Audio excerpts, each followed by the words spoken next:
আচ্ছা, দুনিয়াতে যত ধর্ম আছে, আপনি কি জানেন এইসব ধর্মগুলো ইসলামকে কেন অপছন্দ করে? তার পেছনে তো নিশ্চয়ই কোনো কারণ আছে। আপনারা যে দেখছেন যারা দেশে যেটা হয়ে বেড়াচ্ছে, বিদেশে যেটা হয়ে বেড়াচ্ছে, কেন অপছন্দ করে ইসলামকে? তা একটু লজিক, একটু বুদ্ধি দিয়ে ভাবুন। ইসলাম যদি সারা পৃথিবীতে ছড়িয়ে পড়ে, মেয়েদেরকে ইসলাম খুবই পর্দাশীল করতে বলেছেন, খুবই নম্র ভদ্রভাবে চলতে বলেছেন। এরা দেখবেন ইসলামিক মেয়েরা পর্দা করে। শালীনতা যে জিনিসটা আছে, তার মধ্যে কিন্তু আছে।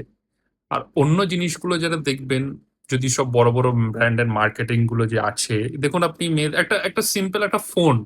সেই ফোনে দেখুন মেয়েদের দাঁড় করিয়ে দিচ্ছে হাতে একটা মোবাইল নিয়ে, ওটা কিন্তু ব্র্যান্ড।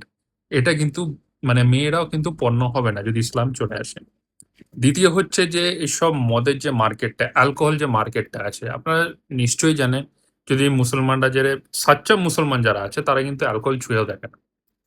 এবার সেখান থেকে দাঁড়িয়ে অ্যালকোহল মার্কেটটা কিন্তু অনেকটাই ড্রপ করে এইসব মুসলিমরা যদি পুরো শাসন নিয়ে নেয় বিশ্বে।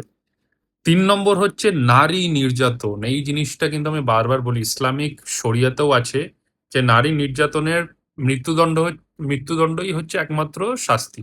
এছাড়া কোনো শাস্তি নেই। আর আমাদের বলুন বা যেসব পার্শ্ববর্তী দেশ আছে বলুন, সেখানে কিন্তু নারী নির্যাতন এমনভাবে করে তাদের ছাড়াও পেয়ে যেতে পারে।